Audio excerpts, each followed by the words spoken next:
روزے میں رعایت کے مستحق لوگ کون ہیں؟ رمضان المبارک میں 4 مختلف لوگوں کو روزہ نہ رکھنے کی اجازت ہے۔ وہ 4 لوگ درجہ ذیل ہیں۔ بسم اللہ الرحمن الرحیم۔ رمضان شریف کے مہینے میں افطار کے وقت میں ایک ماں اور ایک بیٹی تھی۔ ماں نے بیٹی سے کہا، آج مہمان آنے والے ہیں، افطاری تیار کرنی ہے، اس لیے تم بھی میرے ساتھ مدد کرو۔ بیٹی نے صاف جواب دے دیا، امی اس وقت ٹی وی پہ میرا پسندیدہ سیریل چل رہا ہے، میں اس کو دیکھوں گی، جب وہ ختم ہو جائے گا تو کچھ کام کروں گی۔ وقت کم تھا، اس لیے ماں نے کہا، تم اس کو چھوڑو، پہلے افطاری تیار کرواؤ۔ مگر بیٹی نے ماں کی بات انسنی کر دی۔ پھر اس خیال سے ٹی وی دیکھنے اوپر والے کمرے میں چلی گئی کہ اگر میں نیچے بیٹھی رہی تو امی مجھے بار بار بلاتی رہے گی۔ لڑکی نے اوپر کمرے میں جا کر کمرہ اندر سے لاک کر لیا اور ٹی وی دیکھنے میں مشغول ہو گئی۔ نیچے ماں بیچاری آواز دیتی رہ گئی، لیکن اس نے کوئی پرواہ نہیں کی۔ ماں سے افطاری کے لیے جتنا ہو سکا انہوں نے اتنا کر لیا۔ اتنے میں مہمان آ گئے، سب لوگ افطاری کے لیے بیٹھ گئے۔ ماں نے پھر لڑکی کو آواز دی تاکہ وہ بھی نیچے آ کر روزہ افطار کر لے، لیکن کمرے سے کوئی آواز نہیں آئی تو ماں کو گھبراہٹ ہو گئی اور وہ اوپر گئی۔ دروازے پہ جا کے کافی آوازیں دی پر اندر سے کوئی جواب نہیں آیا تو ماں اور گھبرا گئی۔ پھر ماں نے اس کے نیچے کھڑے بھائی اور رشتہ داروں کو اوپر بلایا۔ سب لوگوں نے آواز لگائی۔ جب کوئی بھی جواب نہیں آیا تو دروازہ توڑا گیا۔ جب دروازہ ٹوٹا تو اندر دیکھا ٹی وی چل رہا ہے اور وہ لڑکی ٹی وی کے سامنے مری ہوئی اوندھی پڑی ہے۔ اس لڑکی کا انتقال ہو چکا تھا۔ اس کے بعد جب اس کی لاش کو اٹھانے کی کوشش کی گئی تو اس کی لاش اٹھ بھی نہیں پا رہی تھی اور ایسا محسوس ہونے لگا جیسے کہ وہ کئی ٹن وزنی ہے۔ اب سب لوگ کافی پریشان تھے کہ اس کی لاش کیوں نہیں اٹھ رہی ہے، اور پریشانی کے عالم میں ایک صاحب نے جب ٹی وی کو اٹھایا تو اس کی لاش بھی اٹھ گئی اور وہ ہلکی ہو گئی۔ اب ایسا منظر ہو گیا تھا، جب ٹی وی کو اٹھاؤ تو لاش اٹھ رہی تھی اور جب ٹی وی کو رکھو تو لاش کا وزن بڑھ جاتا تھا اور لاش نہیں اٹھتی تھی۔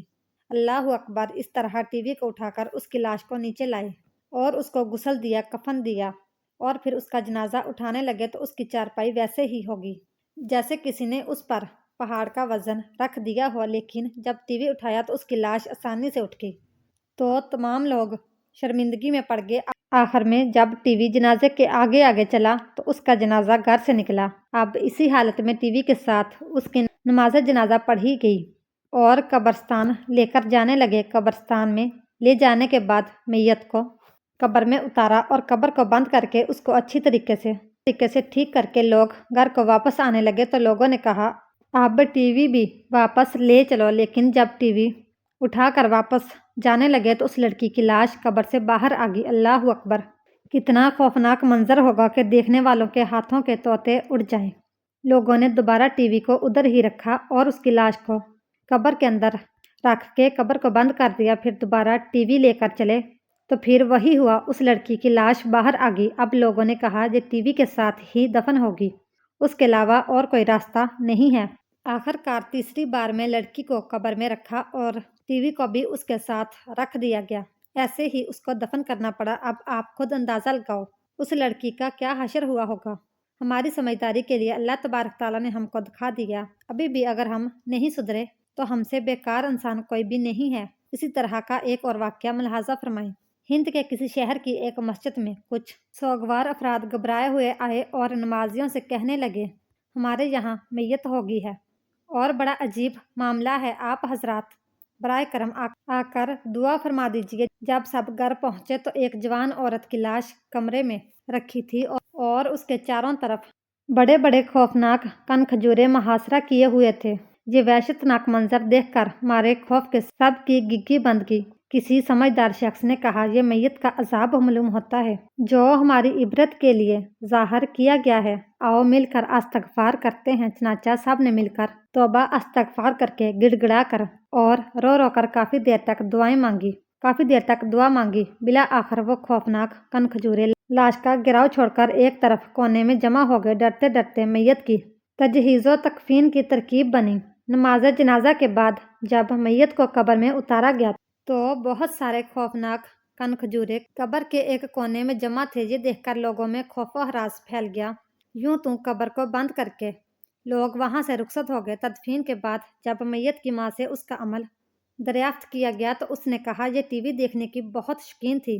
ایک دن ٹی وی کے پروگرام میں اس کا پسندیدہ گانا آ رہا تھا کہ اذان شروع ہوگی۔ میں نے کہا بیٹی اذان کا احترام کرو اور ٹی وی بند کر دو۔ اس نے یہ کہہ کر ٹی وی بند کرنے سے انکار کر دیا کہ امی اذان تو روزانہ ہوتی ہے مگر یہ پروگرام اور گانا کہاں روز روز آتا ہے۔ ایسا معلوم ہوتا ہے کہ اس کو یہ عذاب اسی سبب سے ہوا۔ ناظرین، یہاں 3 عورتیں کسی بھی حال میں رمضان کے مہینے میں روزہ نہیں رکھ سکتی ہیں۔ اگر ان میں سے کسی عورت نے روزہ رکھ لیا تو یاد رکھیں ایسی عورت کا روزہ کبھی نہیں ہوگا۔ ایسی عورت کو اللہ تعالیٰ کی طرف سے سخت عذاب ہوگا۔ ناظرین، روزے کی فرضیت کی 3 شرطیں ہیں: اسلام، بالغ، ہوش و حواس اور عاقل ہونا۔ یعنی کہ روزے ایسے تمام مسلمان مرد اور عورت پر فرض ہیں جو عاقل ہوں اور بالغ ہوں اور جو اپنے ہوش و حواس میں ہوں، یعنی کہ جو پاگل اور دیوانہ نہ ہو۔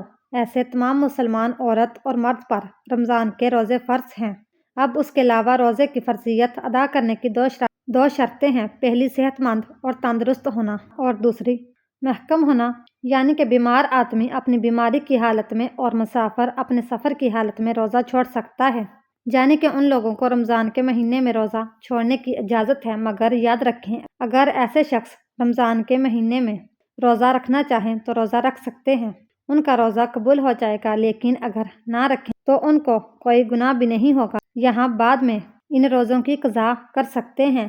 لیکن یہ 3 عورتیں ایسی ہیں جن کا رمضان کے مہینے میں روزہ رکھنا حرام ہے، یعنی کہ ان 3 عورتوں کا روزہ رکھنا جائز نہیں ہے۔ اگر ان عورتوں نے رمضان کے مہینے میں روزہ رکھ لیا تو ان کا روزہ تو کسی بھی حال میں نہیں ہوگا بلکہ ان کو اللہ کی طرف سے سخت عذاب بھی ملے گا۔ نمبر 1، سب سے پہلی عورت وہ ہے جو حیض کی حالت میں ہو۔ ایسی عورت کا رمضان کے مہینے میں روزہ رکھنا حرام ہے، مگر ایسی عورتیں بعد میں قضا کریں، وہ رمضان کے مہینے میں بھول کر بھی روزہ نہ رکھیں۔ اگر کوئی عورت حیض کی حالت میں روزہ رکھ لیتی ہے تو اس کا روزہ قبول نہیں ہوگا۔ حدیث شریف میں ہے کہ حالت حیض میں عورت روزہ نہیں رکھے گی اور حیض کی مدت ختم ہو جانے کے بعد اس پر ان دنوں کے روزوں کی قضا واجب ہے، جیسا کہ حضرت عائشہ صدیقہ رضی اللہ تعالیٰ عنہا فرماتی ہیں کہ حضور نبی اکرم صلی اللہ علیہ وآلہ وسلم ہمیں حالت حیض سے پاک ہونے پر روزوں کا حکم فرماتے۔ ترمذی، الجامع الصحیح، ابواب الصوم، رقم۔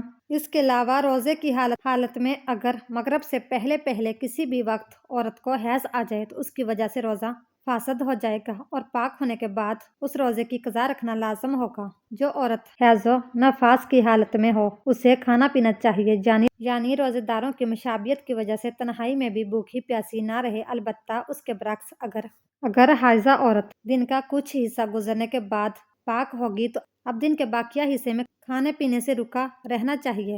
نمبر 2، ناظرین، دوسری عورت وہ ہے جو نفاس کی حالت میں ہو۔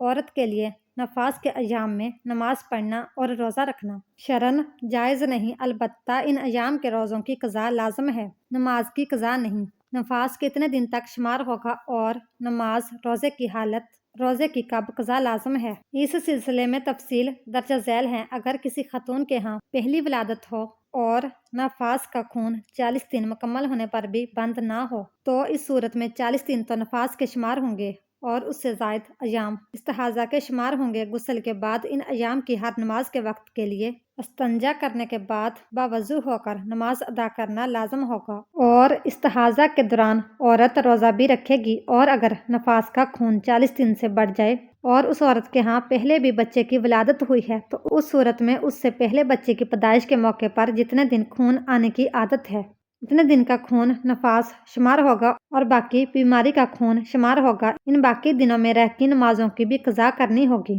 اور روزے جو چھوٹ گئے ہیں وہ بھی رکھنے ہوں گے۔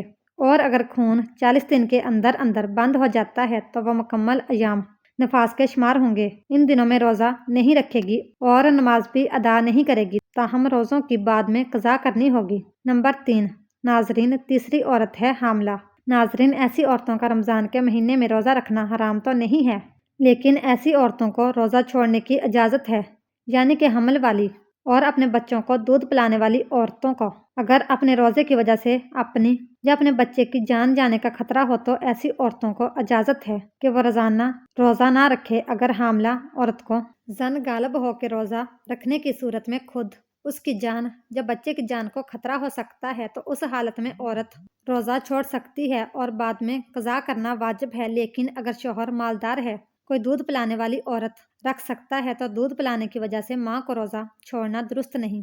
البتہ اگر وہ بچہ ایسا ہے کہ سوائے اپنی ماں کے کسی کا دودھ نہیں پیتا ہے تو ایسے وقت ماں کو روزہ نہ رکھنا درست ہے اور بعد میں قضا کر لے۔ سیدنا انس بن مالک کعبی رضی اللہ تعالیٰ عنہ بیان کرتے ہیں کہ نبی کریم صلی اللہ علیہ وآلہ وسلم نے فرمایا، اللہ نے مسافر کو روزہ اور نماز کا نصف معاف فرما دیا ہے۔ اسی طرح حاملہ اور دودھ پلانے والی کو بھی۔ سیدنا عبداللہ بن عمر رضی اللہ تعالیٰ عنہ سے حاملہ کے بارے میں پوچھا گیا جس سے اپنے بچے کے نقصان کا خطرہ ہے، فرمایا وہ روزہ چھوڑ دے، اس کے بدلے میں ایک مسکین کو ایک مد تقریباً نصف کلوگرام گندم دے دے اور نماز کا نصف معاف کر دیا ہے۔ ناظرین، اب آپ کو بتاتے ہیں کہ ایسی کون سی عورتیں ہیں جن کو رمضان کے مہینے میں روزہ چھوڑنے کی اجازت ہے۔ نمبر 1، اگر کوئی عورت سفر کی حالت میں ہو یا بیماری کی حالت میں ہو یا پھر اپنے بڑھاپے کی وجہ سے اتنی زیادہ کمزور ہو گئی ہو تو اگر اس نے روزہ رکھ لیا تو اس کی جان جانے کا خطرہ ہو سکتا ہے،